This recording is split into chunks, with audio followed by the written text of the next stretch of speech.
Assalamu alaikum, everyone. So, this is our webinar from APPNA YPC, CV. I am one of the co-host, Monis Raza. I'm currently the co-chair of YPC and also working as a cardiologist in Missouri. And then we have Gulrez. You want to go ahead? Assalamu alaikum, everybody. My name is Gulrez. Just like Monis, I'm also the co-chair at APPNA YPC as well as Dogana YPC. We will be co-moderating the session today. Today's session is a very important session, which emphasizes on a very important aspect of your application. So I hope you guys are attending and in full participation. Make sure you have your coffee and your tea ready to go. Thank you, Gulrez. Yeah. So as Gulrez mentioned, one of the very important aspects of the match application CV. So we have our four esteemed panelists. Dr. Sarah Makhdoom, she's going to join us from Canada, Alberta, and then we have Dr. Noman, who is one of the program directors in Joplin, Missouri, of psychiatry program, and then we have Dr. Namita Jamshed from Dallas, Texas, and then we have Dr. Noreen Aziz. So we are going to start with Dr. Sarah Makhdoom. Can start. Hello, everyone. Thank you for giving us your time on this Saturday morning. So since the program is starting, I think we want to launch with our curriculum notes for you guys. So let's get to the very important parts. What is this CV and why is it important? I think relevance is the main thing, which will, show up as you in this whole process. So it's a description of your activities as a medical student and a snapshot of your journey towards residency. It also tells the reader why you're the one who should be picked for this program, residency, or job. And it's your unique experiences in a very chronological manner. So you have to be really careful to keep it very organized. And then you should strictly follow the online ECM FMG pattern and organize it so that it's easy to read. So we divide the initial information into three parts, which is your personal, education, and training specifics. In the personal at the top will be your demographics. In this, there will be an address part. Ideally, you should have a US or Canadian address in there. That will probably be better for you. If you don't have that, then you can use the one that you have currently in whichever country you're applying from. Then comes your picture, and this needs to be a very formal picture where you're appropriately dressed, and no selfies should be used in here because this is a job application. So make sure that you're looking good and professional in that. Then it should be your email, and make sure that the email is looking professional as well. It has your name in it and it doesn't have any other items or, words that don't look professional. Next thing is your phone number, ideally a local US phone number. If that's not possible, then you can give your country code and your local number over there. Next thing is your education. Most important at the top is where you are at. If you're in undergrad education, make it clear where you're at. If you're in year 4 or 5, or you've already completed it, put it at the top. The year you started, the year you ended. And then if you have any previous degrees, for example, if you had a previous career in engineering or law or anything else, make sure you put it in there. And then your high school, if that was something you wanted to add in there, then you can add it right at the bottom.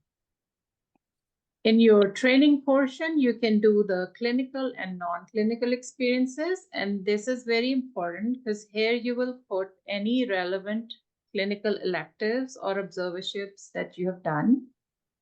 So be mindful of the residency program that you're applying to. So if you're applying to internal medicine, then try to put 1, 2, 3 as your, important ones that are exactly relevant to that. And if And don't put the surgery ones at the top, because then, that takes away from the importance. So make sure if it's internal medicine that you put the internal medicine ones on top. If it's family medicine, put that one on top. And then after that, you can put observerships, which are the non-clinical ones. And then keep going after that. Thank you, Dr. Makhdoom. Yes, I think these are really important points. Especially, so for the picture, I think if anyone who's in US can try to go to JC Penney, they take really good picture. It's a very important part of the CV. So I will move ahead to Dr. Noreen now. Dr. Noreen Aziz, please. Thank you. So thank you very much for allowing me to participate in this very important session. Obviously, your curriculum vitae is really vital, I guess, is the key to remember in your head always, because this is going to be your mode of communication with everybody else. So I wanted to focus on some of the issues which I believe set you apart from every other candidate. And that's a very important aspect as well. It makes you unique. And for people who are looking for that, wonderful mix of your medical degree as well as additional things that enhance your CV and enhance your personality and enhance your sort of your competitiveness for the position, I think it will help.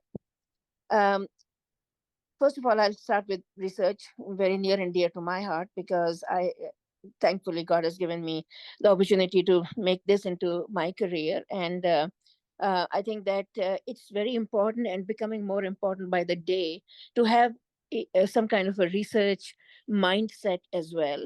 Um, Over time it will help you in your leadership, and it'll help you in your career goals, and having the stature that most professional people want. I am at the National Institutes of Health of the USA, and it is the world's largest funding body for research, and it is also the premier body for conducting in-house research. By in-house, I mean with international scope. And we have had tremendous impact all over the world. So, if you have any kind of research experience in your past, if you have participated as a co-lead or as a co-investigator, or any aspect of that, you should put that into your CV. Of course, maintaining the chronological aspects as well. The most recent activity would be first, and then going backwards in time. So, I remember back to my time in Pakistan.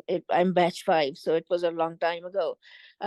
We were fortunate enough to have done some work in the diabetes clinic there, and another one in gynecology. We did some work with Dr. Gillings, and I put that in, and that actually was very helpful for me. So if you've had any abstracts, put it in there. If you have participated in a poster session, put it in there. If you've had an oral presentation, that's fantastic. Put it in there. And I think your activities at, for example, your parent institution in Pakistan, if you've had your annual research days, it is not, of course, at the same stature as having a published curriculum, a published poster or a published abstract, but it is still relevant, and you should put that in. Your role as a published author of an abstract is important, because it shows the reviewers that, yeah, you can put an abstract together and you can maintain the grammar and the syntax and everything, and it helps you in that manner.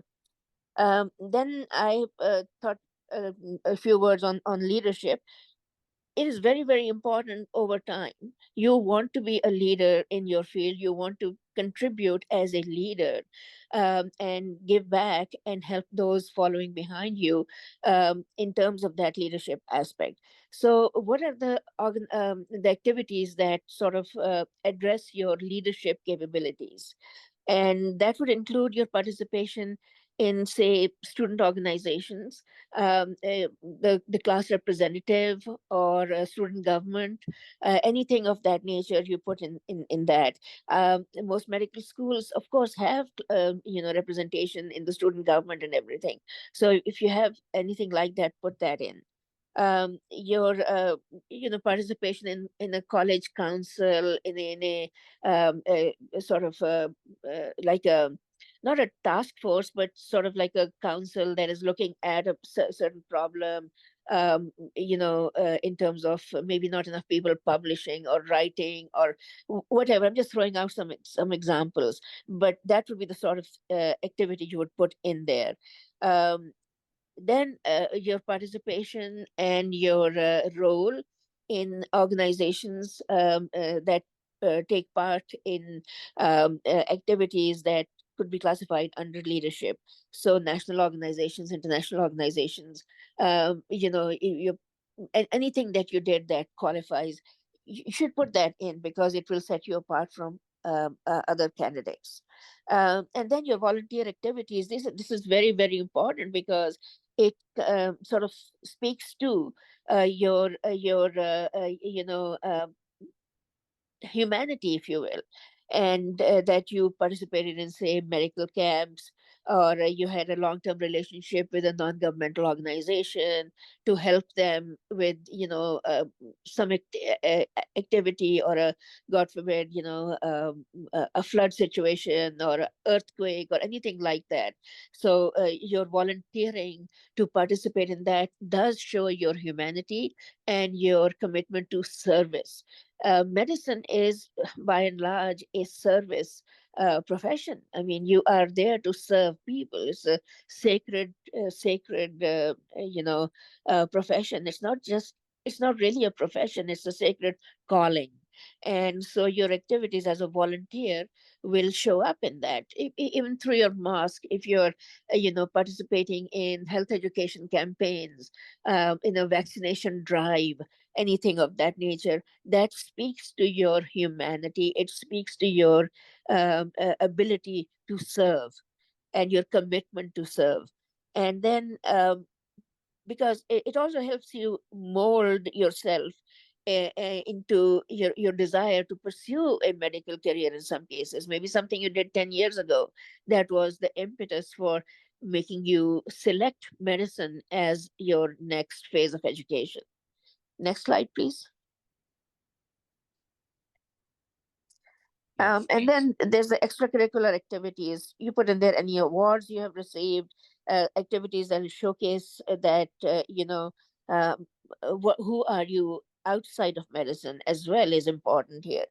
But whether you have awards that are relevant. For example, you came first in the brain stage, or in anatomy, or something in your medical career, you would want to put that in. Any awards that you received, any positions that you had, did you top a subject, what was your position in terms of your graduating class, anything of that nature you put in here. So mention them and describe them a little bit, because the way people mention or talk about an award in Pakistan or in other places may not be exactly the way they are discussed here or talked about here, but they are still relevant. um, I think I'm supposed to stop here, or if not, I'll go to the next slide. Sure. Thank you, Dr. Aziz. I think that the next one is for, I think, Dr. Ashraf. Thank you. Thank you, Thank you Dr. very much. Thank you, Dr. Aziz. I will just add one thing regarding research. So please don't add anything in research in which you haven't done anything. Right. Yeah, please be careful. There's a trend in Pakistan these days, like people are basically paying to get into research in Pakistan. It will, believe me, it will backfire. I will let Dr. Ashraf take over now. Ji, Assalamu alaikum. Good morning, everyone.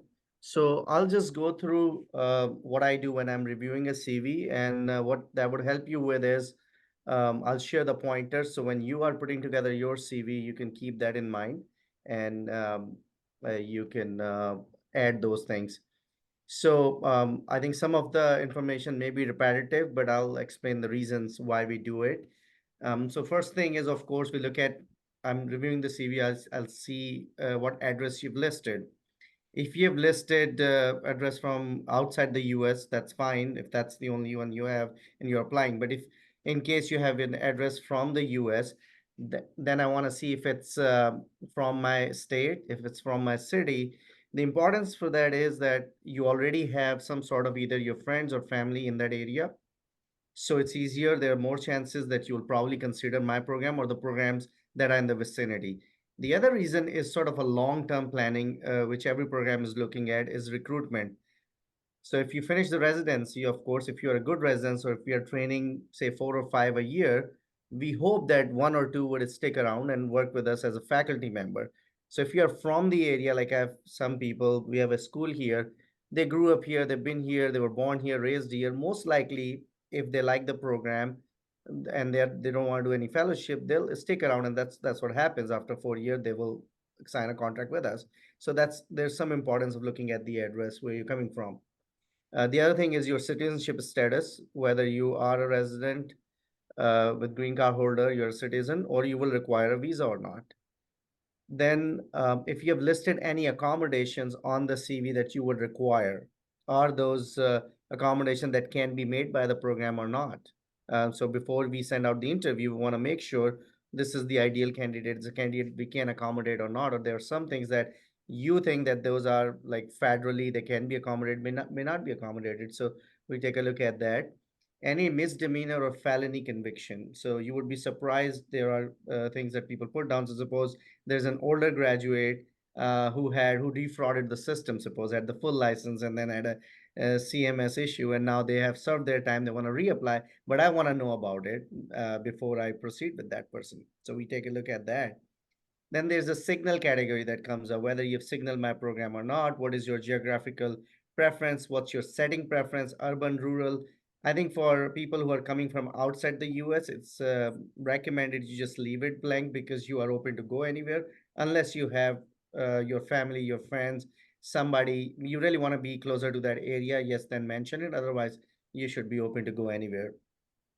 Your date of graduation is next. It's important to know whether you are a fresh graduate or you graduated 3 years ago or 5 years ago. And then the next question is, if you graduated 3 or 5 years ago, what you have done since then related to the field of medicine. So then we want to know about that. Your experiences come up then. So now you're allowed to put down 10 experiences. Three, I think, are meaningful and then impactful, those experiences. So I think most of the experience can be put under that. Your electives, your US clinical experience, observerships, research. The most important section that I am interested in is your hobbies. So what do you do during your free time? What do you do during your free time? Numanbay, you got muted. Okay, so where did I get cut off? I was talking about the Um, experiences, right? yes. Yeah. So the most important section for me is your hobbies. So you can put it under heading and list down your hobbies, because I want to know who you are outside of your 90% of your CV. Are you a well-rounded person or not? And that if you get an interview call, that's sort of a bulk of your interview also, or at least 50% knowing you as a person. How do you cope with stress when you are by yourself? What do you do? Do you swim? Do you paint? Do you dance? What do you do? What are your coping skills? So hobbies becomes, like, I think, one of the important sections. So pay attention to that, spend some time on that, see how do you cope with this stuff, and bring it out in your hobbies. Then, of course, we talked about awards. Any significant award, if it's of national recognition, international recognition, research award, put it out there. Your medical school transcript is important. In the US, usually it's a pass, fail, and honors. Honors is, of course, really good. If you're applying to psychiatry, I want to see that you had honors in that. Otherwise, at least pass. If you failed any rotations, then I need to review the entire CV. What did you do during that time? I would go to your MSPE, or if someone has a dean's letter, if there's a mention of that. Failures are fine, but what did you do? What did you learn from the failure? And then how did you come back from that? And in the future, did you have any other issues or not? So then it's a thorough review of your MSP and your medical school transcript.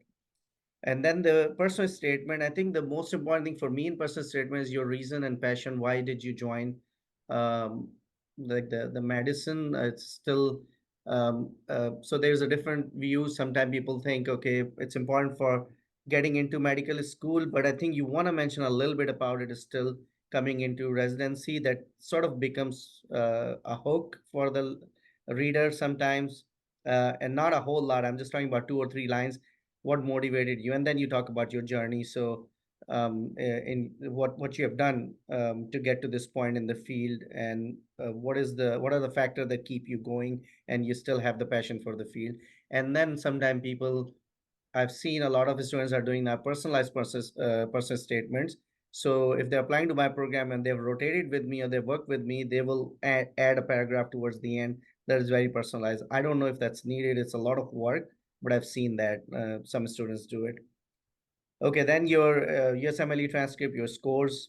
So every program has a set criteria, but you want to have now step one is pass fail, but step two, at least try hard to be closer to 250. But I think sometime 240 plus is fine if you have a good, otherwise good CV, but try to hit around 250 and see if you cannot have any attempt. If you have the attempt, again, then you want to have the explanation how you overcame that, what you learned from it, and then up since that attempt you have done really well to cover that up.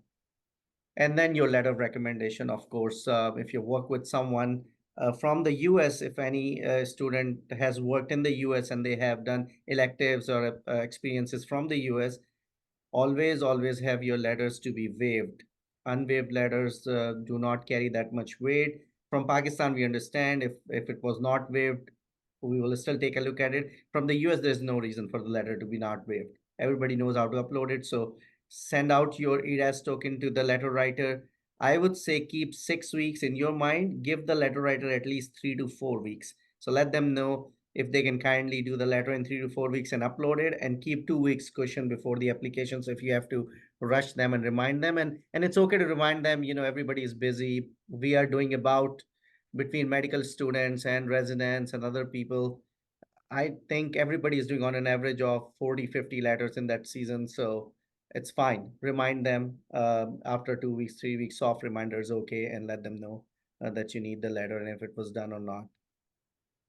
And then somewhere in your experiences, I would, of course, take a look at the research and what you've done in the research. Again, with the research, the most important thing is a product. So you may have spent 3 years in research, but if you don't have a product, it's a problem. Now, sometimes you may be part of a really groundbreaking research, which is a clinical trial, and that'll take 5 years to finish. But every year there is some sort of a progress report, and there's a way to do poster presentations out of that progress report. So at least talk to your mentors. Even if you are in a longitudinal research, you should be able to do either presentations at the conferences about what you've learned and how the study is going, or maybe some sort of abstract presentation. So have a product that you can list. And so I think that's how I review it, and I'll leave it up to that, and then we'll take questions and we can dice it more as we go along. Thank you. Thank you, Dr. Naman. Gulrez, do you want to add something, and then we'll move to Dr. Namira? Thank you so much. I don't have to add anything right now. I will probably talk in the end. But one laundry issue is, guys, if you're posting your questions as an anonymous, don't expect an answer from us, because there will be enough questions from people who are willing to identify themselves and ask questions. So please post with your names, because we really want to know who you are so that we can respond appropriately. Back to you, Monas. Yes. So now we will. Sorry, I think now we will move to Dr. Jamshed. Okay, thank you, Manus. I'm going to start with explaining to everyone that there are two types of CVs that you're going to have to deal with, right? There's a CV that you're going to be sending to people for interest, observerships, research, and then there's the ERAS CV. Now, the ERAS CV is a very different format, and I'm assuming, Gulrez, that we're going to talk about it because it's changed a lot. So you have to decide, so I think a lot of this information that we've given you is for a regular CV that you're going to be sending, okay? Now, for the regular CV, I am sharing with you some direct tips from the American Association of Internal Medicine advisor to ERAS. Okay, I won't take any names, but this is directly coming from him last week. Okay, and I'm going to explain to you each point. So first of all, when you are emailing people your CV, and that's not the ERAS CV, a regular CV, they strongly recommend that you do use a standard NIH format.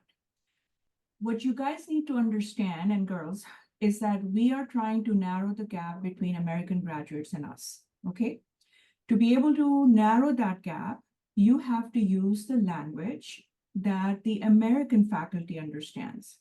If you say house job, a lot of them are not going to understand what house job is. You have to say internship. So I'm going to give you some examples. So the same thing is when you're sending your CV, if you send a standard format that we as American faculty are used to, we know exactly what you're going to be doing. So I'm actually going to share my NIH CV, and I understand it's mine, but I'm going to show you the components very quickly in the interest of time so that you can actually understand what I mean. Okay. Let's see, where is it? Here it is. Okay, can you see my CV, Manus? Yes? Yes. Okay. So it's very simple. You need to put down when you prepared it. And the reason is I want to know how old it is. You put down your name, you put down your work information if you have it. The first thing that comes for a regular CV will be education, okay? If you have any postdoctoral training, you can put that there. A lot of people applying, their year of graduation is after a few years. And if you've been doing a residency or you've done some kind of training in Pakistan or in anywhere, you should put it there. Then you talk about any development training if you've had any. I, again, understand this is my CV, but this is where you can talk about things that are meaningful, not a one-day online certificate. We're talking about an actual certification workshop or things that you have been part of. I'll skip faculty appointments, and I'm going to go straight to honors and awards. Now, if you look at my next point that I'm going to talk about, please don't talk about honors and awards like we do in Pakistan, okay? It has to be based on what they understand here. And we see tons of different languages, and all you have to say is you received honors or you graduated with honors, and then you can talk about that. If these are honors not related to your transcript, then first of all, make sure it's chronological order in reverse. So you start with 2024 or go backwards and put down all the honors that you've had. Now, they are not interested that much in high school honors. However, if the high school honor or high school award is in something that impacted when you got to medical school or how are you going to be a physician, then please definitely put it. If you have leadership positions, but if you put, the president of debate society and FSC, that's not that relevant unless you make it relevant. Okay, so any kind of, so I'm happy to share this with everyone. I will send it to Dr. Raza, and he can use it. Everybody here, we all know what we're using. Dr. Raza, can we go back to my slides, please? So actually, I'm not sure how to go back. Let me try that. You just have to share PowerPoint. Yeah, I think we're back there. Okay, great. Thank you. Don't list the same things multiple times in different ways. Okay, so you're listing it in one place and you're listing it in another place. You said work experience here, then you said, clinical experience here and volunteer experience. So use it only once. All program directors know what they're reading. Okay. The other one is actually, the next point is don't embellish US experiences. Okay. So in the US, clerkship is considered your core clerkships in medical school. Observership, US clinical experience outside medical school is not clerkship. Okay. Electives are not clerkship.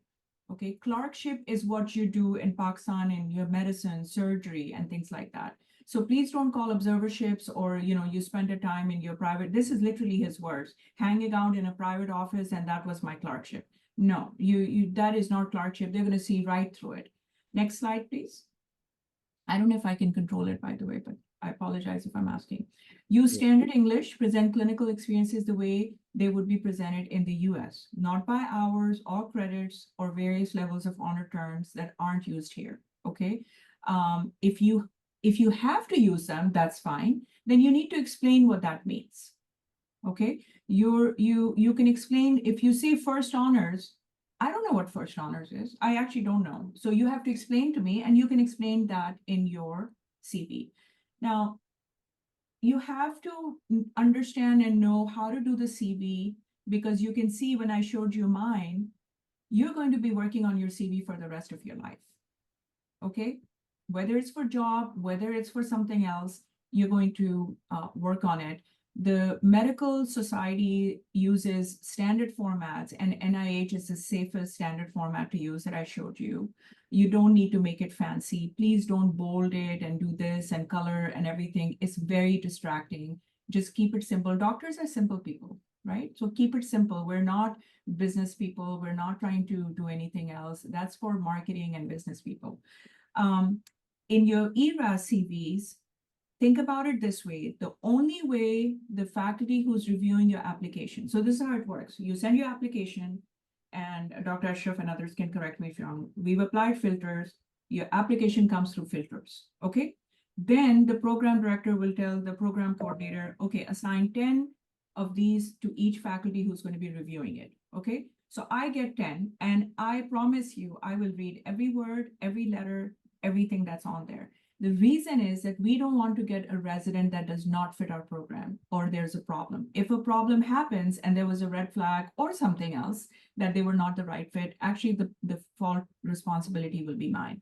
So when it comes to me, the only way I know who you are or what you did during that observership, during that elective, during your internship, house job, is through the CV. So you have to use the CV as a communication tool. So put as much as you can within the limits that it has allowed you to communicate with me. That is all I'm looking at, right? I'm looking at your personal statement, I'm looking at your CV, and I'm looking at the letter of recommendations. But your CV is what will tell me your credentials and what you've been doing, okay? So I'm going to stop here because I think it's going to be more productive to answer questions, and I'll give it back to Dr. Raza and Dr. Ahmed. Oh, that's the other thing, by the way. If you do send emails in the US, we use last names. So it's Dr. Ashraf, Dr. Jamshed, Dr. Ahmed, Dr. Raza, not Dr. Namira, not Dr. Naman, not Dr. Sarah, it's Dr. Maktoum and Dr. Aziz. So if you need tips on how to address things and what the system is in the US, please just reach out to us, okay? And we'll be happy to answer it. Thank you, Dr. Jamshed. So CV is, I think, is as important as the USMLE score. So I know a lot of people who go unmatched just because of the CV. So I think you should like go through your CV at least 15 to 20 times before you submit it. So now I'm going to ask Gulrez to add something. So thank you everyone for sharing all these wonderful pearls. I think one thing that we haven't discussed till now is how to utilize the impactful experience and the meaningful experience. So we will be opening up the question in a little bit. But frankly, I feel CV needs to be meaningful now. And that's what ERAS has done, or AAMC has pretty much done over the last few years, is like try to consolidate it and not to make it longer, because what people were doing is they were putting in everything they had done from the time they were born till the time they were applying for residency. So I think this has made a significant impact by limiting the options that people can put in their CV. And that's what I recommend everybody. Try to make sure that that experience is truly an experience that has shaped you who you are today. Like that has meant something for you or your life, rather than just saying like, I come from Dow. Dow has this huge social welfare, like Patient Welfare Association and such. And people go like, we volunteered in one of the campaigns where we collected funds. That's not meaningful. Like, did you hold an office? Did you do more about it? So try to put experiences that are more relevant, they're more impactful going forward. Another thing I would recommend highly is make sure there are no grammatical errors. I see so many CVs every year where there are so many mistakes in their spelling, in their tenses, in their punctuation marks. Use Grammarly, use AI, use online stuff. It's super easy to use it and get things fixed, but make sure that there are no grammatical mistakes. It doesn't need to be Shakespearean English. It can be any simple English, but make sure that it doesn't carry any errors in it, or else people will start losing you right away. As soon as they start reading it, they find an error, they go like, okay, I'll ignore one. They find another error, they will probably close your CV at that point and be like, rejected. So I think we can move on to question and answer sessions after this. There are a lot of questions, Mona. So how Sure. do you want to approach this? So I quickly want to like give like 2-3 minutes to Ahmad Rehan Khan if you want to add something. Ahmad, Sure. okay. Okay. Yeah, sure. Thank you, Dr. Raza and everyone. Yeah, I would reiterate with especially what Gurrez was saying. Uh, I would share a quick example. Many years ago, I recommended a junior of mine to a residency program for an interview, and I got a call from resident there that that person has wrongly spelled the name of the city he lives in. And then that person asked, "Would you want me to give an interview still?" So I said, "No. It's a small thing, but you don't have to, as Gulrez mentioned, use fancy words, but please make sure that there are no spelling and grammatical mistakes. It may sound very superficial, but it is what it is. So if you that's your first impression. I mean, after the filters, when they start reviewing the application, and if they see that you have wrongly spelled your name, your city, and stuff like that, the sentence structure is not making much of the sense, then it's very difficult for anyone to offer interview. So it's beyond, of course, your scores and everything, but you need to understand that with the increasing competitiveness of application, people are taking high scores. All of them have US LORs. They have to have some criteria in their mind which they use in order to differentiate between the applicants. And personal statement and ERAS CV, how they are written, is one of those criterias. And please use the meaningful experiencing impactful experiences uh, very wisely, because it's any experience that has impacted you. If you have rotated at Harvard and it did not make any impact, then you don't have to actually write it. It could be anything, not just a medical experience. Thank you. Thank you, Ahmed bhai. So I think so now do you guys want to go to the ERAS CV or do you guys want to go to question answer, Gulrez? So I I have think we shared. can go to the CV. Hopefully, that will answer some of the questions that people are posing, because there are a lot of questions. Sure. I've already answered like 25 of them, and there are 21 already in. Sure. So we can go through the ERAS CV. Dr. Makhdoom, Dr. Jamshed, Dr. Ashraf, who wants to take the lead, Yeah, can and go over. Dr. Ahmed and Dr. Raza, if you can emphasize, we are not going to answer questions that are not CV related. This is not a webinar for that and asking about couples match and all those things. We really want to focus time on the CV. Okay, so I'm going to look for a CV from so I can share it. Looks like Monis has one. Oh, that's great. He Okay, already, go ahead. he already opened it. Please go ahead. Yeah, so I think so Dr. Jamshid, do you want to start with the honors and awards? So I just like Is this went. the updated ERAS CV version? Yes, Okay, great, awesome. So if you go on the top, all the way on the top, right. So you can see that the format is not very different from what I'd show you for NIH. So it's very and your medical education is on the top. So you can keep going down. The pronouns. Let's go back to that, Monis. I don't know if you all know about pronouns, but it's become very important in the US to share pronouns. And maybe we can share that on the Facebook forum some point. But if you can share your pronouns, that's helpful. You don't have to, by the way. Okay, it's absolutely fine. It's personal.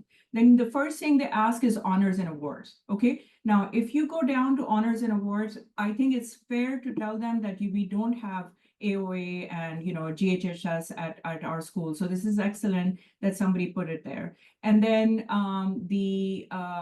here, the only thing I'm going to say about Dr. Omar is great that he put Doctor's Dilemma Championship, but I don't know what doctor's dilemma is.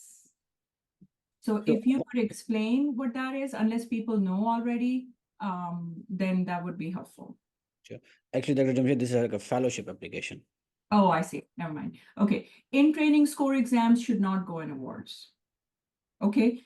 In-service training exam scores are supposed to be for personal reason. I can tell you that there's a lot of discussion. We are not allowed to share it, but the faculty is not allowed to share it with programs, and the applicants should not share it either. Okay, so keep going. Before we move down, how do you think we should put, it could be anybody, Dr. Makhdoom, Dr. Aziz, or Namiran, or Numan bhai. Like, should we put distinctions from medical school in Pakistan? You know, They, it's they a should very be vague under, term. yeah, it should be Um, under honors. Okay. And so in the we do understand what distinction means. So you can say graduated with distinction in anatomy, graduated with distinction in internal medicine clerkship. Naman, do you have any other? Yeah, no, I'll agree with distinction with honors. And sometimes in Dean's letter, they would say this person was like in the top 3 of their class. So, I mean, that kind of language helps. But I agree with graduated with distinction. So it should be in the awards section. Yeah, they can put it Yes. down. Yeah. Yeah, Okay. honors and awards should be similar. Sure. So clearly our fellow Dr. Umar has excellent membership options. I think if you're a medical student and you're attending this, maybe it's time to join some professional memberships in Pakistan. There are many for physicians and medical students. I will tell you an example. Somebody applied for geriatric fellowship, and not fellowship, a geriatric for internal medicine residency, but their interest was in geriatrics, and they had joined the American Geriatric Society as an international student. So a lot of the societies in the US actually offer international membership, and most of the time for students they're free. And then we'll go to hobbies and interests. Mm. Like I think I just give you an example. So if you play piano and then you're interviewing in Dr. Noman's program, definitely Dr. Noman's going to take you. So that's how important the hobbies are. So It's not just take you. So I had a situation where there was a student, and we're talking about music, and he's like, "Yeah, I used to play guitar and this and that." So we went to the lounge. I gave him the guitar, and he couldn't play. So Oh should no. know, you should know what you're talking about, right? You can't just make up stuff. So here, the number 4, I'm not sure. So you don't have to list all the hobbies, but like reading up and on up and coming articles, even if they are not related to medicine, I wouldn't include it, right? You've already got good ones. Just come up with 3 or 4 that are interesting hobbies. You don't have to go down to the list 6 or 7. Just solid ones are fine. sure. Yeah, I think I know like one of my co-residents bought a camera just for the fellowship application, and he took a lot of pictures. So just to help in the application. So hobbies are very important. So I would stress on it. At least be a good cook. If you have nothing, at least be a good cook. Yeah. So and then And I feel hobbies are important because that shows your non-academic, your like your life outside work. So, and it's a very good icebreaker. Like people try to connect with you through those hobbies. And because there is 20, 25 minutes that they're supposed to spend with you. In IM, of course, like in residency interviews, it's shorter, but fellowship, it's longer. So then try to find points from it so that they can connect with you and kind of like come up with some sort of an agenda for the interview day. So they are really important. Use them very smartly. Looks like Ahmed Bhai has a suggestion as well. Yeah, and especially I think in psychiatry, neurology, pathology, where they may spend some more time, hobbies become very important. And I totally agree with Dr. Noman. So I had a similar experience. So one of my hobbies was Urdu poetry, which I used to do, I still do at times. So one of the associate program directors actually asked me to read him Urdu poem, and then he asked me to later email him all the my Urdu poems with English translation. So you never know, even if they don't understand what they can ask. So please be mindful that mention the things which you really know and you can do, because that's a fair game. They can ask questions. exactly, yeah. And some other hobbies of like of people in US, like they used to hike a lot.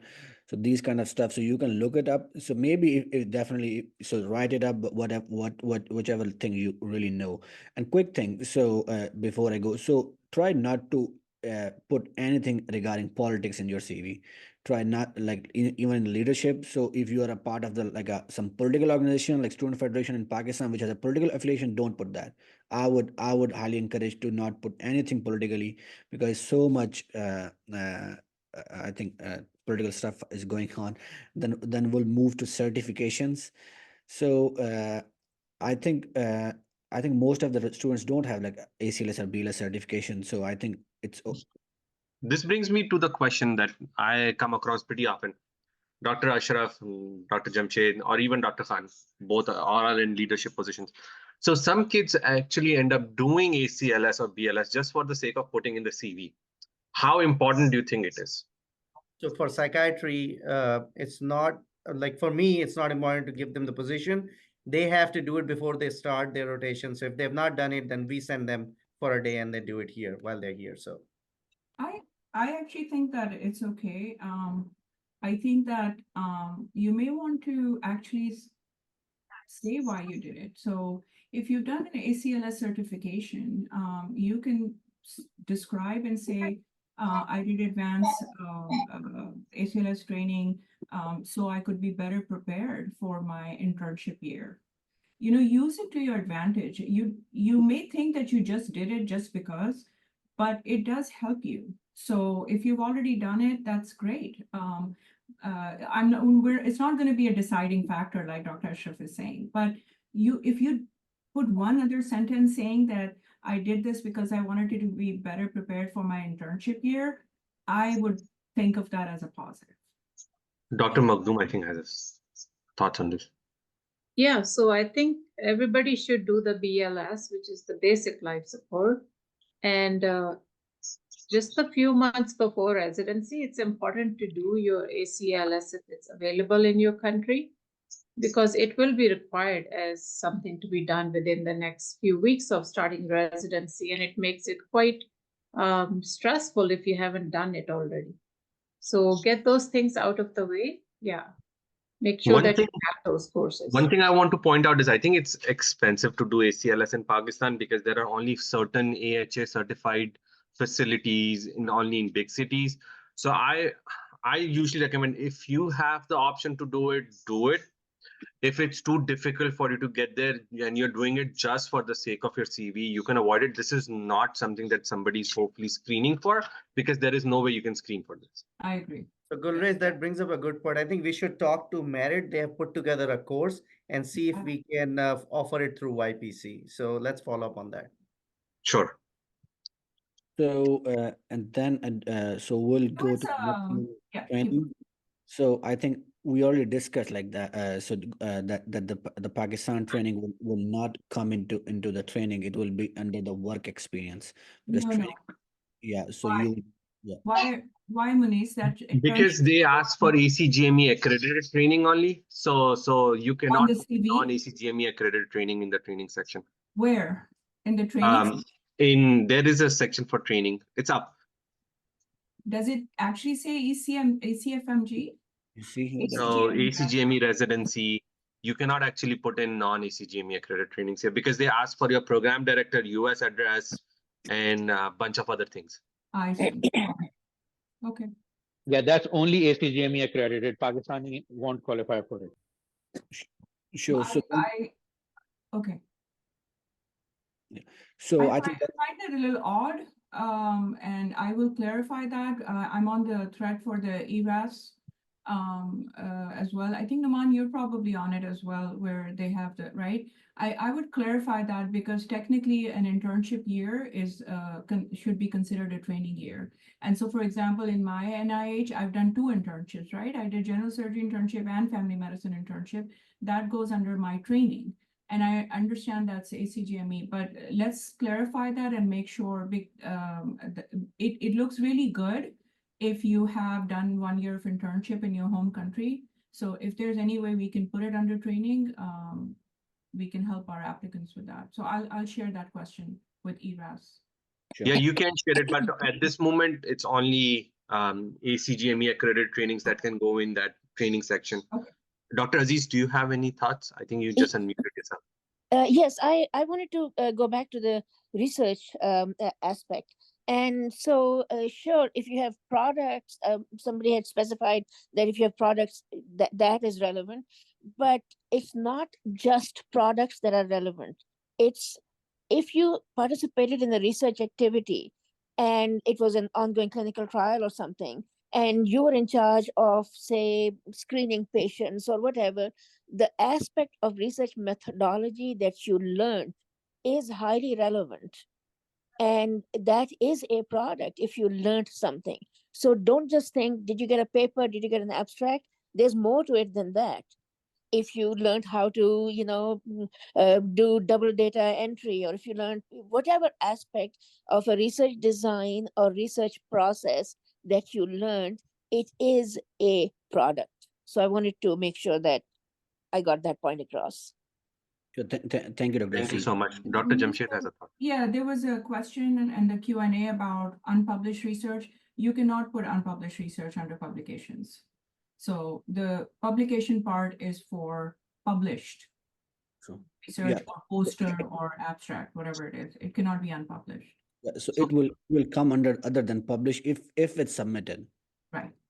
And if it's not submitted, it's something that is being worked on. You can actually put it in research experience and Yeah. state what the project is ongoing. Like when I applied for my fellowship, I had like 4 projects ongoing within Medical College of Wisconsin. So I put in Medical College of Wisconsin and then jotted down my ongoing projects and what am I doing in them. Right. So that can go into your research experience. Sure. So I think anything else in the CV, or we can jump to question answer now, Dr. Jamshed. Can we go through the, so I'd like to visit the text that people are using. So let's do an example of the chief resident rare, right? So during the final year, so this is where you have to use this to your advantage. This is where you explain what you did and how that helped you in any ways. I understand that we as Pakistani IMGs are coming directly from FSC, going into medical school, and then applying, and we may not have had a lot of experiences. And if we haven't had a lot of experience, you don't have to share, but at least share something. Let's say you've done house job or internship, at least share what you learned from it. Maybe it was something new, maybe it was something different. So use this section to your advantage, please. This is where you can actually communicate with the faculty. Sure. So, and then at the end, One question that I just remembered is pointers versus paragraphs. So Dr. Jamshed, Dr. Aziz, Dr. Khan, and Dr. Ashraf, which one do you prefer? I'm a narrative person. I like narratives, but Dr. Aziz, your thoughts. I like narrative as well. In fact, I was going to suggest something that I've used all my life has been, a cover letter. I never submitted a resume anywhere without a cover letter. Granted, I've been at the NIH for 30 years plus, but, even in the days that I was looking for experiences and jobs, always had a cover letter because that is a narrative. It shows if you have a multi-experiential base. It shows, for example, if we are talking about the internship in Pakistan as, sort of not a great thing, but it actually was if you took away something from it. For example, one thing I took away from working with Dr. Sadrana was how to make do if you didn't have a certain instrument or a certain gadget. How to make do, how to create something. He did tubal insufflation tests with blood pressure cuffs. He somehow rigged it up, and we were able to do that process with that. So, showing that you don't really prescribe to regular boundaries, that you can reach out and get some educational aspect out of everything that you do. Thank you so much. Yeah, thank you. Dr. Khan? I feel that in the interest of time, what I have seen is that sometime if the a CV is written in pointers, bullet points. I have, when I'm reviewing, I find it more helpful, but everyone can have a different opinion, but I sometimes find it more helpful. And I suspect, I review psych applications, but I suspect that especially in internal medicine, because there are many applications and not many people to review, so it could be beneficial, but yeah, both are fine. I think either, whatever you, Dr. yeah. Ashraf? Yeah, so a small concise narrative or bullet points. Again, if you're going through a lot of applications, then you want to have something clearly written in front of you. So use all the space that you're given. You can put more stuff in. And so not very long paragraphs. A concise narrative is fine and bullet points are fine. Either way is fine. Thank you. Now I want to talk about the another changes that have happened in the last few years is impactful experience and meaningful experience. So I know Dr. Aziz, this might not be relevant to you. So, but Dr. Ashraf, Dr. Jamshed, and Dr. Khan can definitely weigh in on this, and even Dr. Makhdoom. That what do you feel should be in the meaningful experience? What defines impactful experience? So initially, when I thought about impactful experience, was it could be something that is life changing, but now ERAS has added a definition to the impactful experience, which is limiting it to something that was jeopardy or like some sort of a really experience in your life rather than work related. Like you cannot put in a research experience because they really want to see if you went through hardship, if you went through a really life breaking point, you went broke or something like that of an aspect from the definition that they're giving in the ERAS right now. So we can start off with Dr. Jamshed, Dr. Ashraf, Dr. Khan, and then Dr. Makhdoom to share about what they think should be a meaningful experience, which are 3 right now, and then impactful experience. You want me to go or Go Dr. ahead, Jim? come on. Yeah. Okay. Yeah, so let me break it down. As you said, Gulrez, that's what it is. And for meaningful, something that significantly contributed like to your personal, professional growth over time, right? Shows your passion, shows your interest for the field. So your clinical rotations will go in there. You saw an interesting case. You can talk about that. That was meaningful to you. You learned from it. You're part of a research project. There's something novel you're working on. You can talk about that. You did a volunteer work, something you learned from that was meaningful. You can talk about that in meaningful experiences. When you go to the impactful, then as you said, that's something that had like you overcame some significant challenges or some hardships in your life. So, for example, for us, when we travel and come here to the US, what kind of financial hardships you had?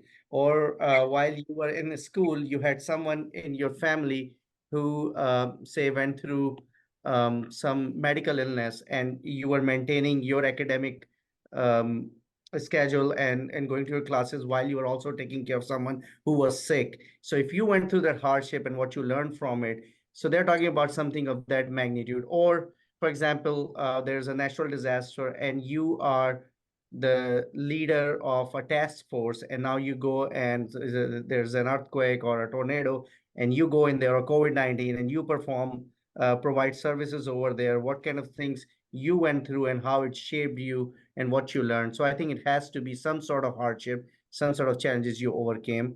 Better to put personal hardships like financial or otherwise, some illness, personal illness or family illness, and how it helped you. So that's how I would differentiate them. Over to Dr. Jamshed, then we can take Dr. Khan and then Dr. Makhdoom. I think we, again, we have to be cognizant of the fact that most of our IMGs are very, very young, and they find it very difficult to define meaningful and impactful experiences. So I would urge them to think of, just think about all the things that they have gone through from FSC or school onwards. So one example of a meaningful experience that would be relevant to pretty much everybody would be a patient experience, right? I can't imagine that you went through medical school and didn't have a patient experience that was meaningful. So think about something. I'm not going to give you examples. Somebody just asked me what hobbies are good, or asked us what hobbies are good for program directors. I mean, we can't tell you what hobby to start developing. Hobbies are something you develop on your own. So think of meaningful experiences as patient experience. All of you have been through the COVID pandemic. Are you telling me that you did not have a meaningful, impactful experience during the pandemic? I mean, that would be unreal, right? So use that to your advantage. How about if you had to move from interior part of the country to a big city? That's an impactful experience. How about if you were found have a family member who ended up with some medical problem? That could be impactful. Now, the impactful experience don't have to be medical, by the way. Okay, a non-impactful experience. I'll give you an impactful experience of a patient of mine. This is very relevant to Dr. Ashraf's because that's unfortunately what triggered her major depression. The Trump election. She was devastated because it had different meaning to her. I went through an impactful experience with my brother because he could not get his H1 ended, right? And it impacted all of us. So it sounds like small things, but they are impactful to you. What you have to do, however, is what Dr. Ashraf was saying, is you have to figure out how you're going to convey to me what you experienced and what you learned from it. How did it change you, or what did you learn from it? Did you do something different once that experience happened? Or did it make you think about something or made you realize something? It could be something as simple as I realized that I need to spend more time with my family. And so I started doing XYZ. So just that's really what it is. Dr. San and then Dr. Magdum.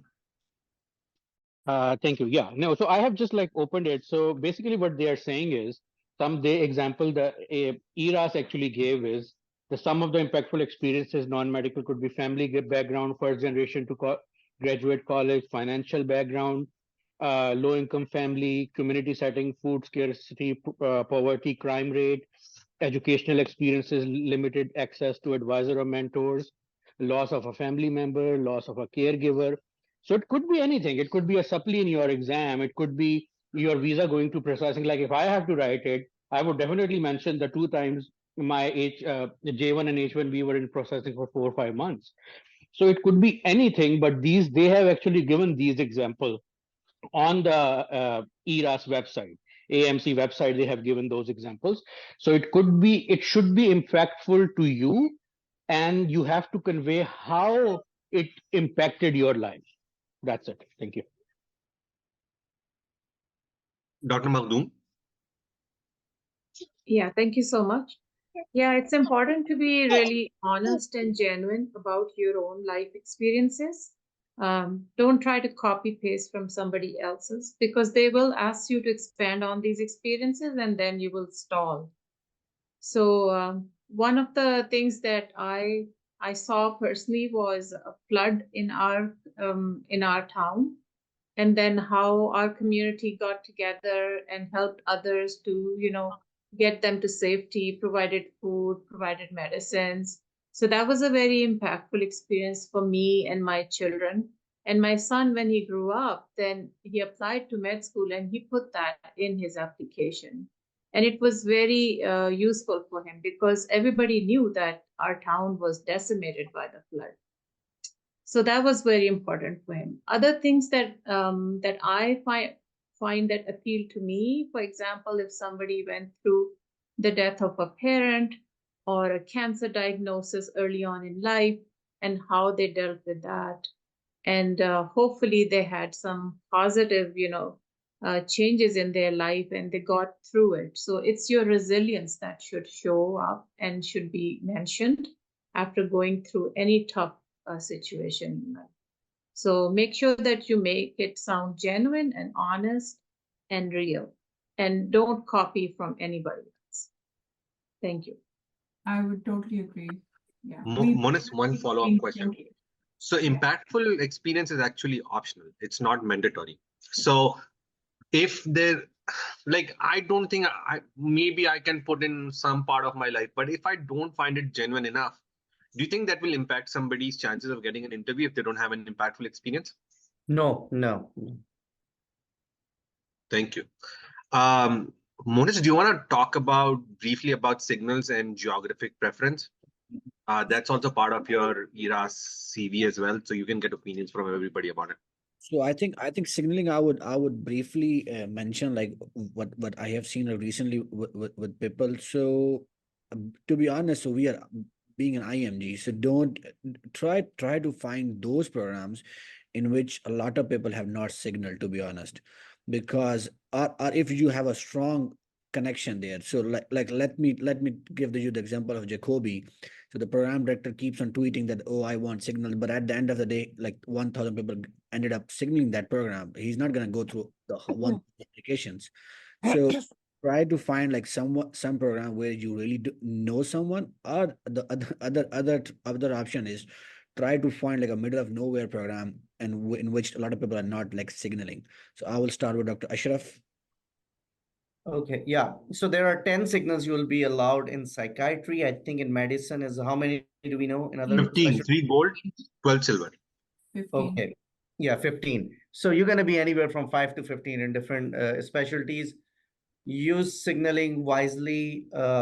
So however, divide up is, suppose you worked with a program, either you did a research with a faculty member there, or you observed there, or did externship, or did the clerkship when you were a student, and you want to let them know you're interested. So use some of the signals. If I have 10 for psychiatry or 15 for medicine, say, I would keep 5 signals for the programs that know me, that I have some sort of connection there. I work with them. I know the faculty. Program knows me. I have rotated through them. So 5 for that. Then 5 where you want to go, you are interested in the program, choose those. And then 5, you still are left with 5 for medicine to pick how you would like to use. But I would at least use those 10 very wisely. Pick the programs that know you, and also some program that you think you have a chance. They may not look at your CV because you're maybe at the border with their criteria that they've published on ERAS. But sometimes, suppose somebody doesn't meet the cut, but if they signal us, we may at least take a look at it. If I'm not going to take a look at it, I'll tell one of my coordinators, hey, can you just pull up and see how the CV looks like? So that happens, and I usually do it. So if somebody signals me, it's a courtesy kind of thing or whatever, somebody from the staff will take a look at it. So that's how I would use it. Is it a make or break? No, program directors are still learning how to use signaling. But I think it's good to signal. Now the other two parts are geographical preference and rural and urban. As I said, if you know somebody, you have some connections, it will work in your favor. If you don't know people, you don't have connection, you travel from Pakistan, you can settle down anywhere in the US. So don't share your preference in that case, it'll be fine. Yeah, I agree. So Dr. Jamshed. The word in internal medicine is that signals are going to be taken very seriously. If you signal a program and so let's say you applied and they filtered it, and once they filtered, you signal the program, they're going to take that very seriously and review your application. If you are eligible but you didn't signal them, they'll still do it, but they will probably do the signal once earlier. So this is what happened basically when the signaling started. So I'm giving you the inside scoop for internal medicine. We only had a few signals, right? And the program directors were like, well, this is of no use to us. This is not enough signaling. I mean, it's not, the applicants are applying to so many programs. So it's actually APPNA advocated for increasing it to 15 signals. So you guys have an option to be able to do that. So use it to your advantage. It's going to become very, very important, because when you get 6,000 applications and you've signaled somebody and you're actually eligible for their program, we're going to start looking at that first. Okay. Sure. So any tips from Dr. Makhdoom or Dr. Rehan? I will quickly add, I think signaling is very, very important. I can give you example of psychiatry. If you have 10 signals, what I have talked to different program directors and trying to learn from them is, what I've learned is, out of 10, you can use 7, 6, 7 as a practical chance. Like Dr. Noman mentioned that you have rotated there, or they have a history of taking IMGs, you feel you have a good chance. And 2 and 3 could be aspirational, like you can send if you feel your CV is good enough, could be an Ivy League program. Harvard and Yale, they will be getting hundreds of signals, so it won't matter to them to choose applications according to the signal. But IMG friendly programs, they would make it a point. They may give preference to people who have signals. So I think it's very important. And in near future, there may be a time when uh, coordinators and program directors that just decide that, okay, people who have not signaled us, it's not even worth sending them interview. It may happen or it may not happen, but use signals very wisely. From psychiatry, in psychiatry, from 5 to 10, it's a big jump.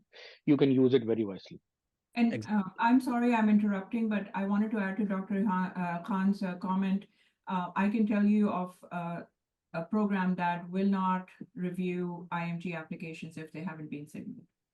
Yeah. So this is usually in a highly competitive programs. If you don't signal, they're not going to review it, even if your scores are 270. Sure. So I would give a tip to the being an IMG, don't try to like signal like very big programs, to be honest. So like recently what Emma Rehan was saying, so at a small IMG program, the application got to the program director through some connection, but he didn't get an interview because he didn't signal that program. And on the other hand, I heard like 2 years ago there's a program, IMG small program on the day one. So the program director told one of the core faculty, "Oh, we only got 6 signals." So at least those 6 applications went to the program director table on day one. So I think signaling is very important. Match is not very simple. So you have to play very smart. You have to use your AI brain to play smart, because it's not like a straight simple thing. Gulrez, do you have anything to add? Um, I, um, I think you need to assess your CV really well. You need to assess your credentials and use the signals to your benefit, especially for somebody who has a red flag. Like, if your scores are 230s, 220s, make sure that you're signaling the program that accepts people who have had 220s in the past. Make your list accordingly so that you signal them, because signals are important.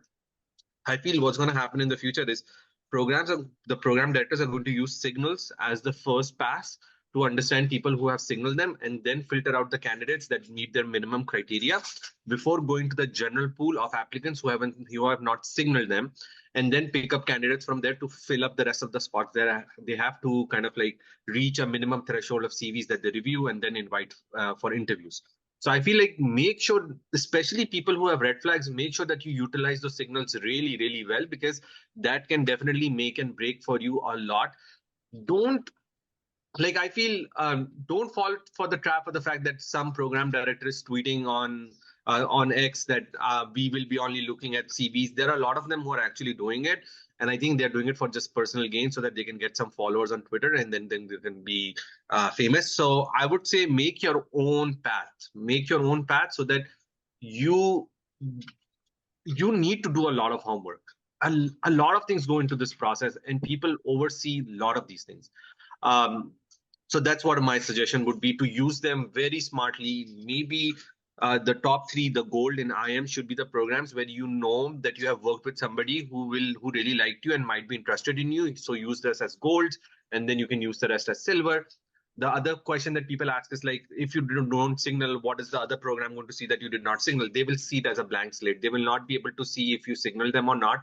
But technically, if it doesn't say yes over there as a gold or a silver, that means that you are not a signal program. Like if it's blank, that means it's blank for a reason. So what I would say is use it very, very smartly. Monis, back to you. Yes, I think Dr. Aziz has raised a hand. Yes, I had something to say about the meaningful and the impactful stuff. So there is, it's a little bit of a you know, for some people it's not relevant, for some it is. And the point is that if parental cancer and how it shapes you, I'm very aware of that because, my father had that. And the important thing is that I went through cancer myself. And the key thing is that I realized later, after I was working with the programs and everything, that there was some bias against that.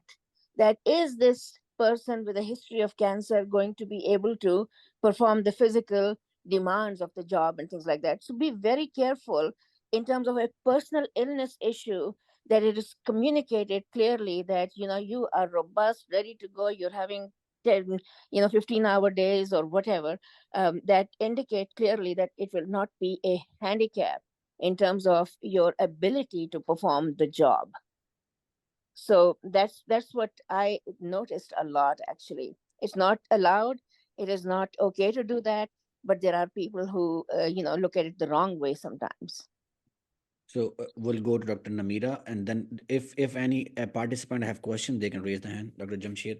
So many of you have asked a question. So first of all, this was not about signaling the webinar, but we're still talking about it. That's fine.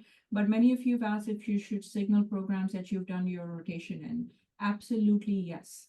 If you worked with me and you did not signal me, I'm going to think that maybe you didn't like the rotation, you don't like the place, or you didn't like the faculty. So if you did rotate with me, or you were at UT or wherever you were, and you want to come here and you know that you're eligible, you need to use that signal. It's not a waste. It's No, the actually very good use.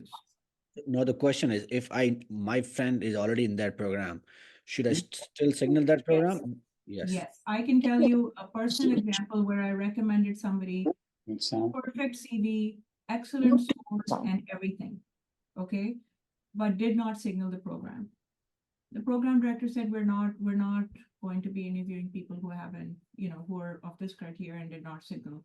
So just because you have a friend doesn't mean that the signal to a program director shows that you are interested. Yes. So I think none of the participants have raised the hand. So one question is, how should we mention our online certificates, which we do, like I think biostats or some certification like that. So where will that go?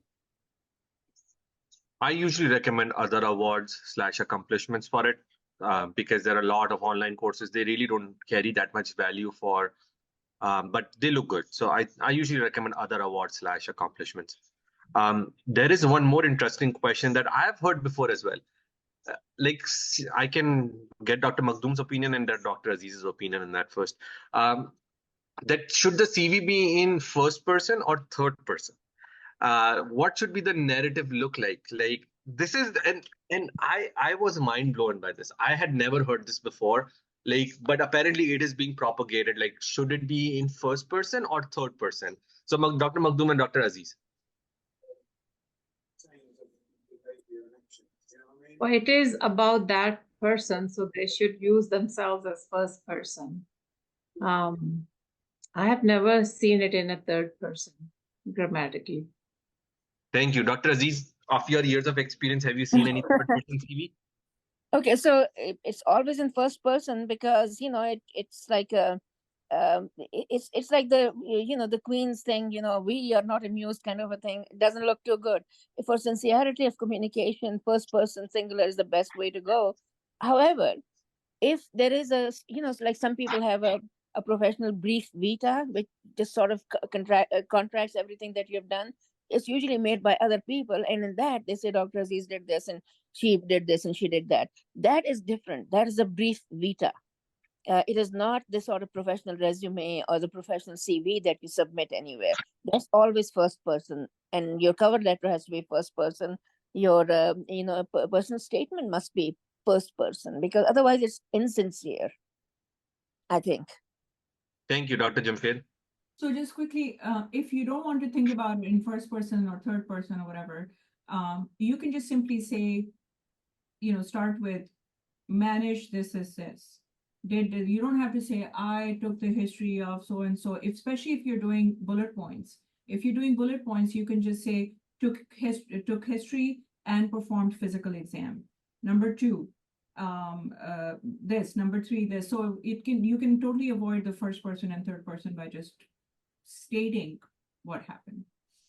And I'll, if I may, Gulrez. So yeah, the devil is in the story. We want to know what you have done. It's not about first or third person, like what you have done, and then verify in the interview. So I would, just take it forward where Dr. Jamshed left, and then share some of the words that are impactful that people should use, that I've seen.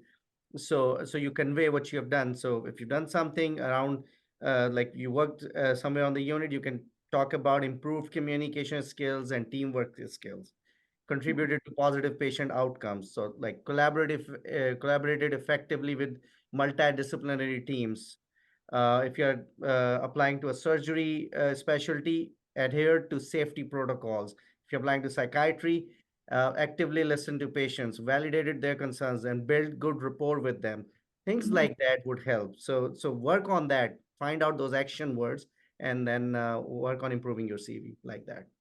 And always mind your tenses, please. Yes. Thank you, Dr. Aziz.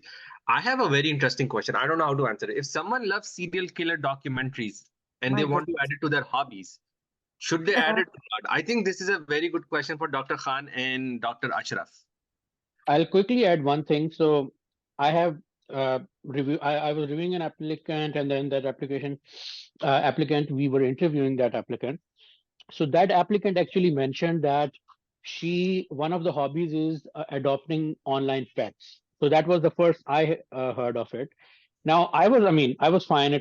I read about it. It seemed like an interesting thing, but a couple of panelists actually did not like that at all. That those panelists thought that it's very superficial, could have some attachment issues.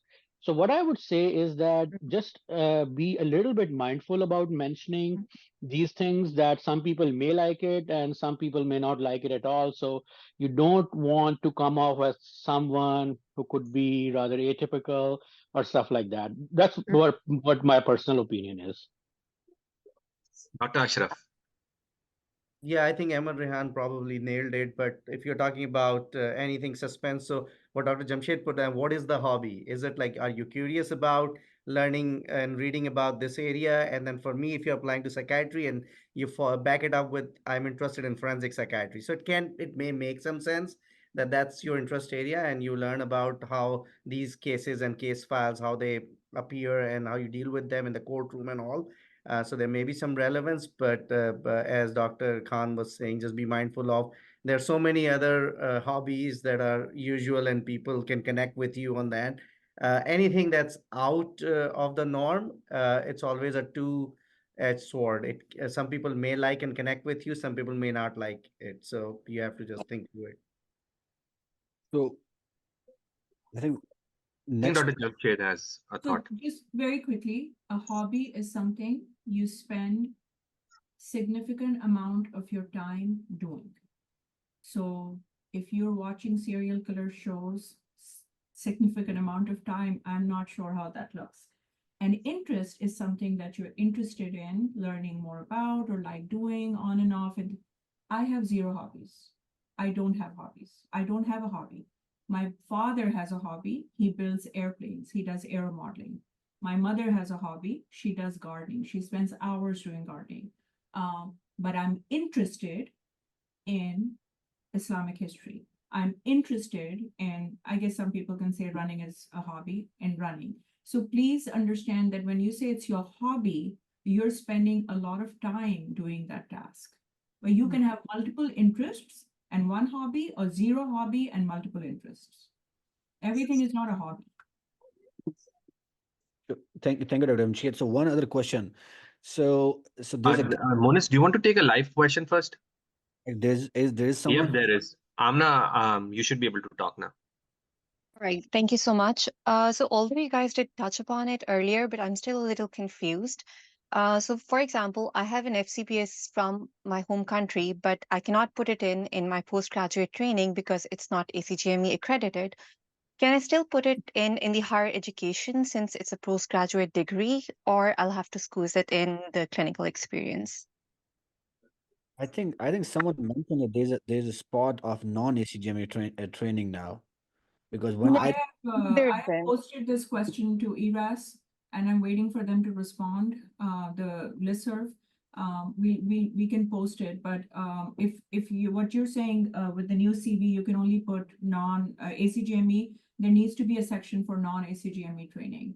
I think someone is saying that there is a And none. you put it there. That's No, right. there isn't. I just checked it. They just have the options for ACGME or osteopathic school accredited programs. Yeah, I don't think there is a section for non-ACGME yet, unless there's. Then put it under work experience and explain Yeah. that this is your actual training, you received a degree, and this is what you did during that.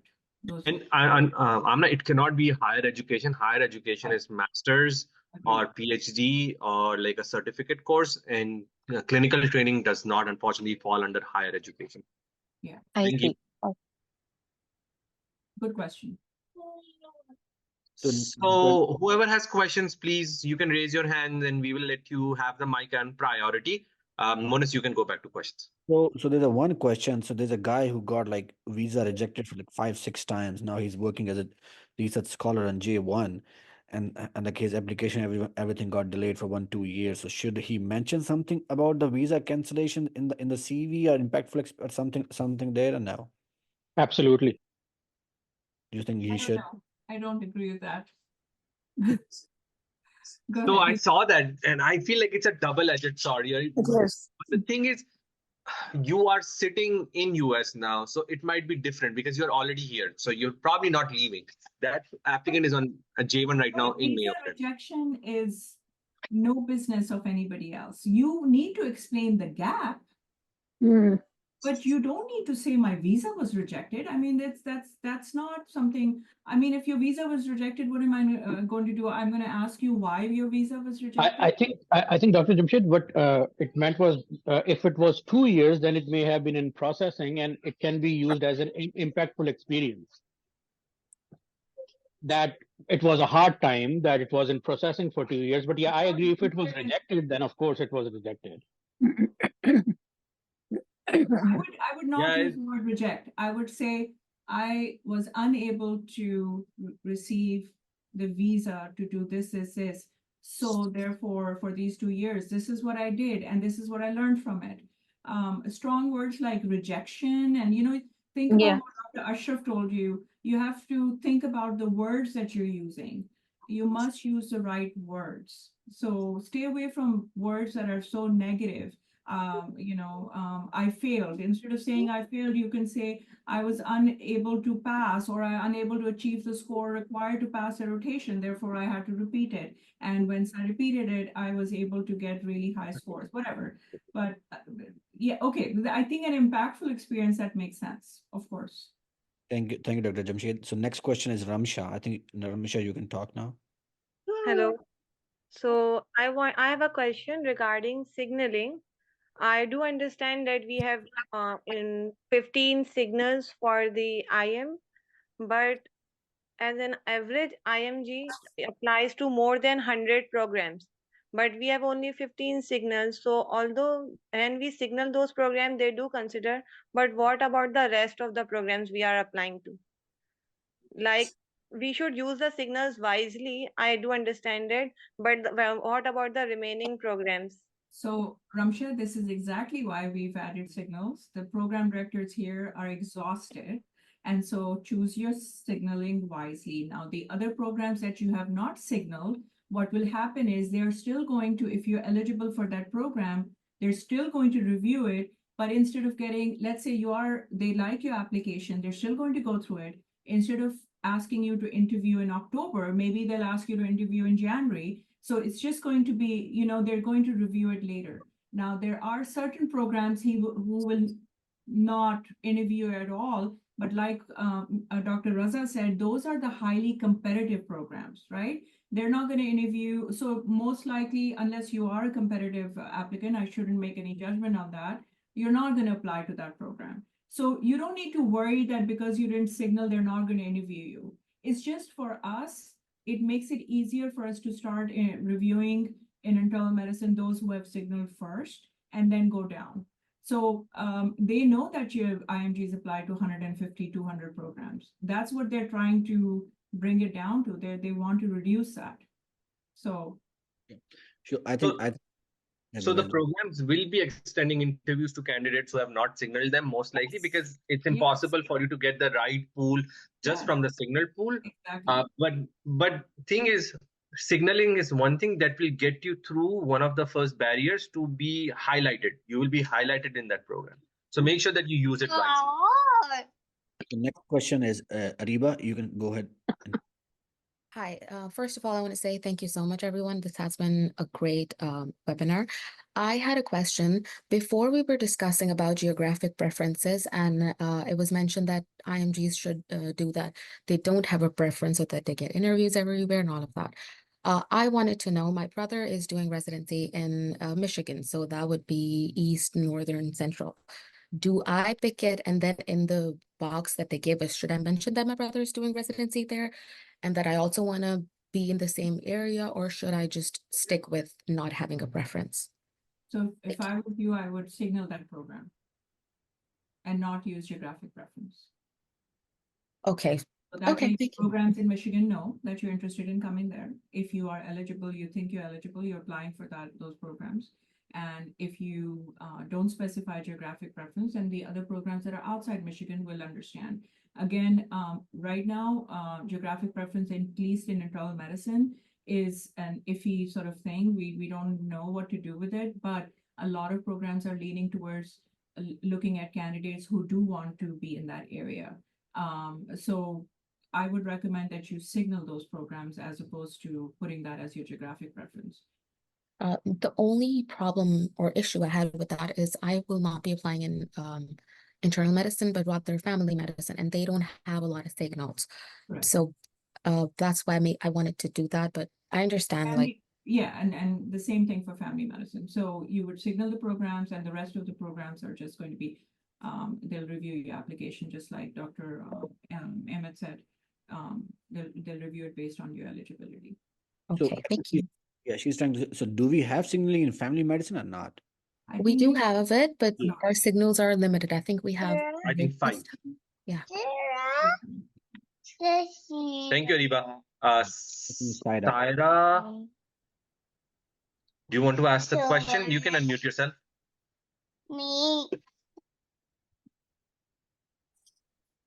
Hi, can you hear me? Yes. So thank you so much for giving your precious time. And my question is that how can I know that these are the smaller program and I have a lot of good chances over there? Like how to differentiate a big program and the smaller program? Because a lot of community program they are not giving visas. So this is my question. So I think you just need to start with in which most of the programs where Pakistani IMGs are getting matched. So you cannot just rely on the Frida. So you have to look at the program website. You have to talk to your seniors, like from in for like in let's say like in my medical school, in which program in last 3 years program people have matched. So I think if you select like out of like 200 programs, there are like almost 50 programs where most of the Pakistani IMGs match. Then you can divide like where so depending upon like let's say one of my okay so co-resident is like matching in like Hopkins, okay, so then I know that's a big program. So then if let's say so University of Oklahoma, so I know that my friend who matched it at University of Oklahoma has a very good CV as compared to someone like in a different community program. So it depends upon like looking at that those residents and then talking to them and then asking them their credentials and going from there. Gulrez, do you have? Yeah, I agree. You need to really assess where you qualify because University of Oklahoma, we all know, takes high scores. They need people who are 250, 255 and above. So no reason for somebody who doesn't have that much scores to apply there. So that's why I really emphasize on the fact that you need to sit on GBB. You really need to sit and make your program list accordingly. Exactly. Yeah. So and IMGs, you have to make sure that those are like Pakistani IMGs. Like let's take the example of Spectrum, where I did my training, like Corewell. So it used to be IMG friendly program, but it's not a IMG friendly program for Pakistanis now. So things have changed. So if you look at the Frida, they will say, oh, the IMG percentage is this, but those are not Pakistani IMGs. If you go and open their website. Right. So I would add, so on the website, look at the pictures of the residents, their names, and go through it for last year. See if you have some connection. Otherwise, you all should be part of your alumni group. I think wherever you guys graduated, everybody has got their some sort of alumni group on WhatsApp. Be part of it as and as Dr. Raza was saying, ask those questions from your seniors, and then also be a part of our YPC Facebook group. There's a lot of resources there. You can also share that and somebody will get back to you And sometimes we share list of the IMG friendly programs just for certain region. If the people are coming from, say, from Pakistan, then what are the programs that would take them? And then we hopefully we will have our mentor mentee program kicking in as well. So hopefully we will review everyone's CV. So don't need to pay a lot of money to these random organizations. So next question is Muhammad Mubin. Hello, thank you so much for giving us your time. So I wanted to ask, I'll be applying this year. I'm a recent graduate. I graduated this year, and I have like 3 months of US clinical experience. Step one, I'm also engaged in some kind of research, and I'll be giving my CK late in October. So I wanted to ask how signals benefit candidates who are applying late. Can you emphasize that point? Thank you. So, so I think if you're applying late, so the programs and most of the programs are not going to give you the interview till your CV is complete. So it all depends. It's a very personalized. So I think if you're signaling, you can look at the programs where you really know someone, and then go from there. But I will definitely recommend that you should apply this year.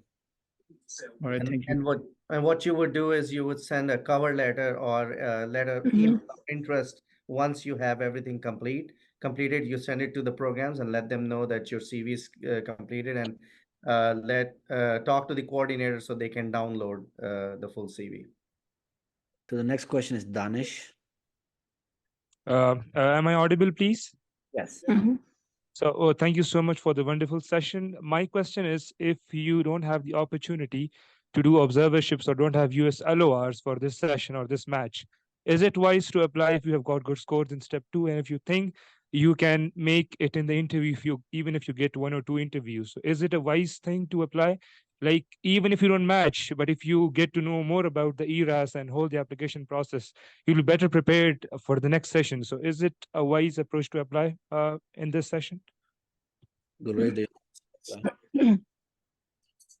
What I was think the question? I missed it. so I think what he's trying to say, like, he doesn't have a US LOR, but he has really good scores. Is it worth applying? So is it worth applying in this match or not? I think it is absolutely worth it if you are ready. If you have your CV is ready, I know multiple people who match in the last few years without US experience. So as long as you have really good scores, I think you have a good chance. I agree. So the next question would be from Nasrullah. Assalamu alaikum. Thank you for the session. It was very helping. I have a question. Like, I have only one observership letter till now. I am in Florida and doing as a clinical research coordinator, but I'm not getting other observership letters. Is one observership letter enough for applying for MAGE? Thank you. Dr. Jamshed or Dr. Ashraf, do you guys I want? think Dr. Jamshed left. Okay, so you need at least 3 letter of recommendation to apply, right, with your application. So if there's one from the US, that's fine. And then you can attach 2 from Pakistan. Again, if you're doing observership for 1 month with someone, if it's a standalone clinic, that's difficult. But if it's part of the hospital, then you do work with other attendings as well. So you can ask them, they can write you a letter. Let me just talk a little bit about the experience. People talk about externship versus observership. So you brought it up.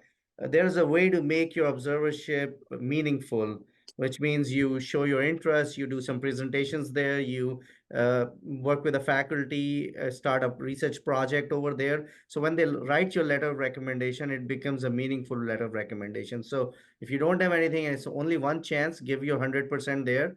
Work with other faculty also, and maybe get involved in research, bring up an idea, start a research project, maybe an easy quality improvement one, present at one of the conferences. So then your 1 month observation experience becomes very important part of your CV then. So next question, Sarah.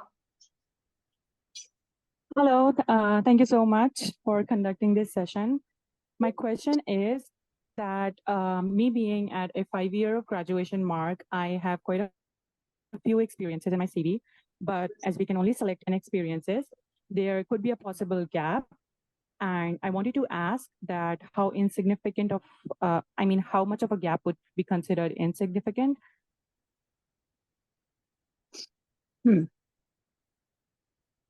That's a Oh, good question. So I don't know if gap matters at this point within the CV because there is no good way to understand anymore with limitation of the 10 experience. When we all applied, there was the system where we would put in everything chronologically from the time of graduation onwards.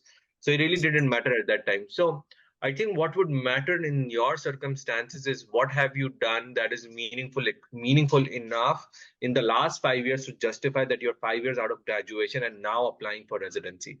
So I don't know if your CV can play an important role in it, but I feel your personal statement can definitely play a Yeah. much bigger role in this. How you address this, because essentially it's a red flag at this point, like being 5 years from graduation and not able to be in residency yet definitely raises some flags, like what the heck was happening. Like now people are applying literally the same year they're graduating from med school. So I feel like it definitely needs to be addressed in your personal statement. I don't feel it can necessarily be addressed in your CV, but I feel like if you have any long-term experiences or long-term relationships, this should definitely be mentioned, that span over years, so that kind of like shows that you were building long-term relationships with people through your CV. Yeah. So the next question would be. Thank you. Thank you, Sarah. Next question would be Sayyida Zahra. Hello, everyone. Thanks for arranging this webinar. It was like really helpful. So my question is like I'm in the US, but due to like I was working in a job and then I have a family, I was not able to do much. So, but I was like taking tele rotations in May, June, July, and connecting with the like program directors all over the country. So would it be wise to like include this tele rotation in the ERAS section? I was like presenting, I was giving presentations and taking part in didactics and things like that. And plus, how the LORs from the tele-rotations are seen if like we include them, because they will be from program directors. Dr. Noman, do you want? Yes, so tele-rotation, if that's the only thing you have on CV, you have to put it on the CV. But the way clinical experience is rated is a US clinical experience #1, which is hands-on, which is either elective or externship, right?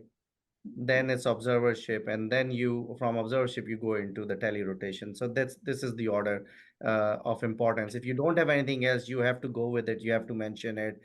Try to include the skills that you learn. Try to tell a good story. People like stories, so come up with a good narrative, and in that narrative, talk about what kind of skills you have developed in that rotation. But again, in terms of importance, it will be lower. Dr. Aziz, do you want to say something? So I was just thinking in the situation that the young lady just mentioned. There are if the goal is to start this year or next year, then that's a different story. But if your situation is that you do have some time at your disposal, it is not critical for you to start your residency immediately, consider doing a master's, an MPH or something of that nature, a degree that you can complete in 2 years. There are also executive degrees where you can do that in 1 year, something of that nature to sort of bump you up in terms of your profile. It's not a bad idea, because other than the first year semester, which your first semester, you'll probably have to fund that yourself. But there are many traineeships and things like that that many schools have, and so that could give you a very meaningful experience.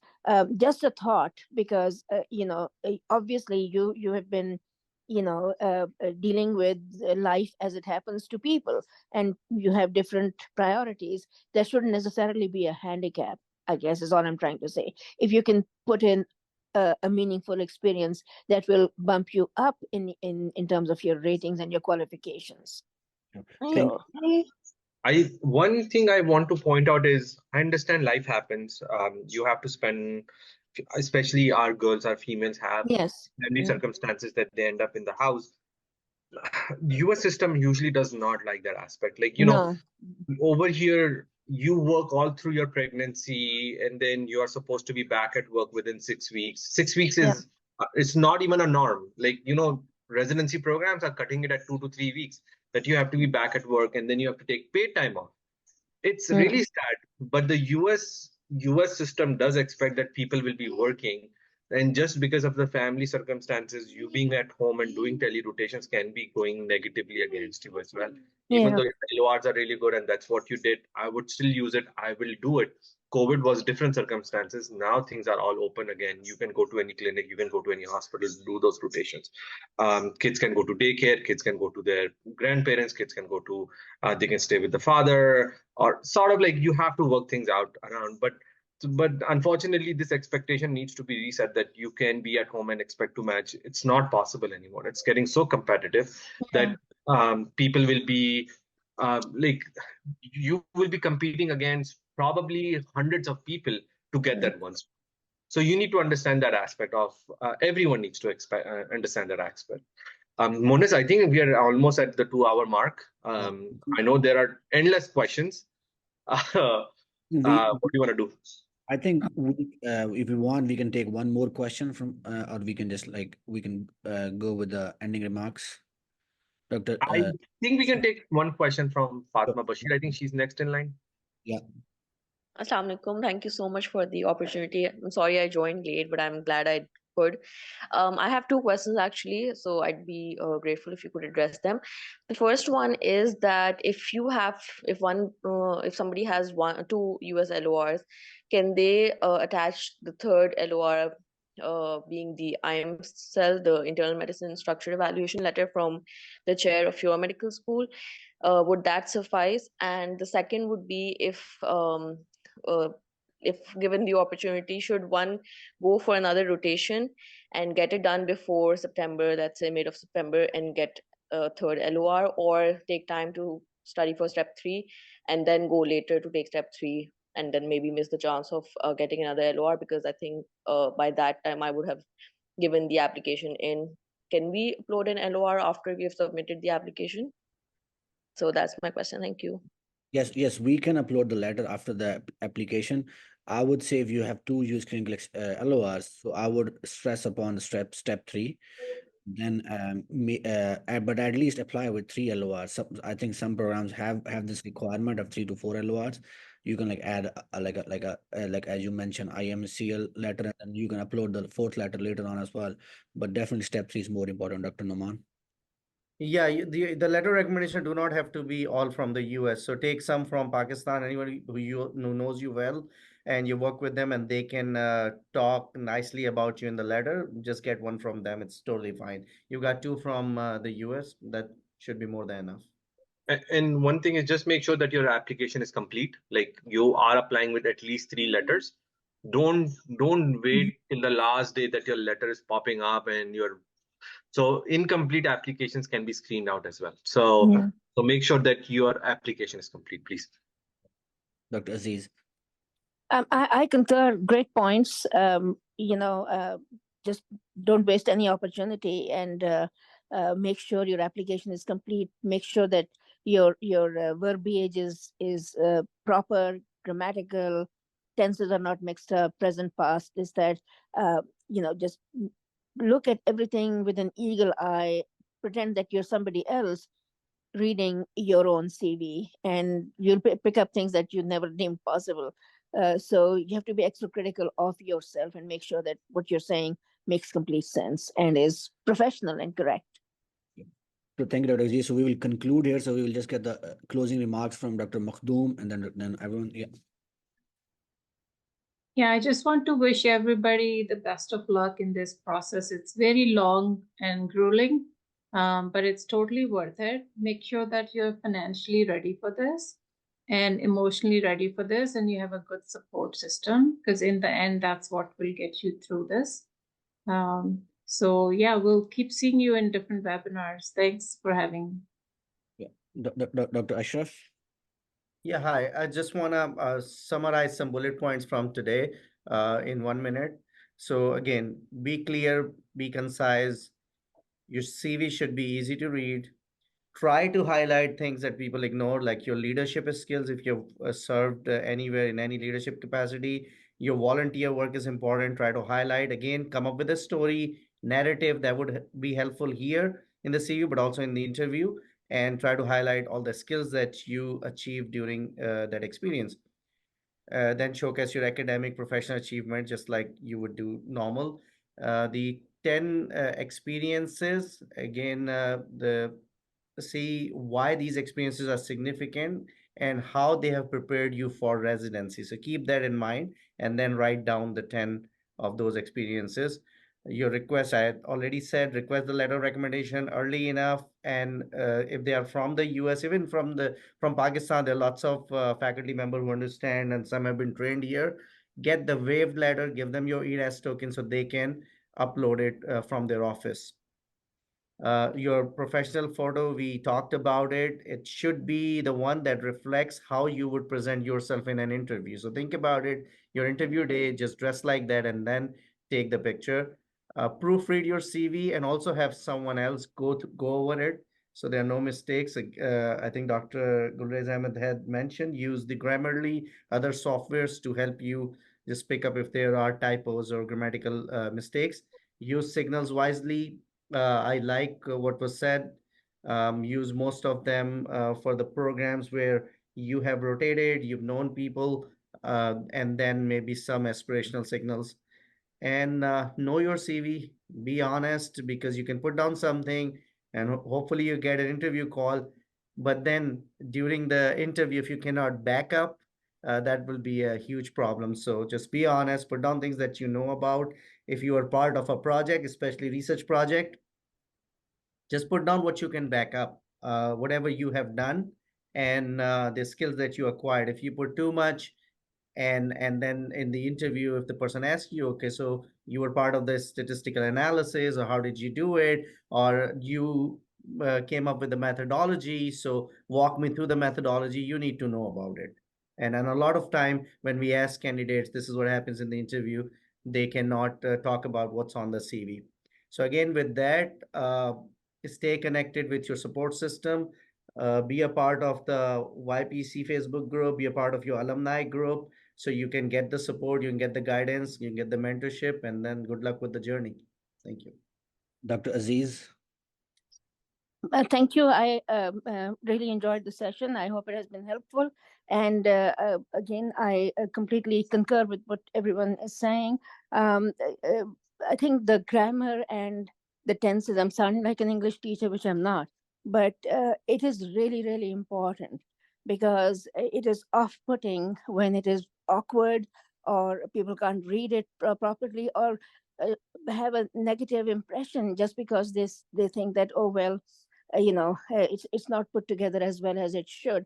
And one additional thing is, in Pakistan, we are trained in King's English or Queen's English, so the spellings are different. And I think it is wise to go with the way the US spells different things. And I think it would be better to do that, even though I cringe when I spell center CENTER. But you are at a point in your life where you are trying to sort of set up your professional life, and be a contributing member of society and your family. So you have to do what you have to do. And so I would suggest using what the current spellings and terminologies are in the US in your write-up. So that's one other point that I thought of. But thank you very much. Thank you, Dr. Aziz. Gulrez. No, I concur with everything. Thank you so much, everybody, for their times, especially.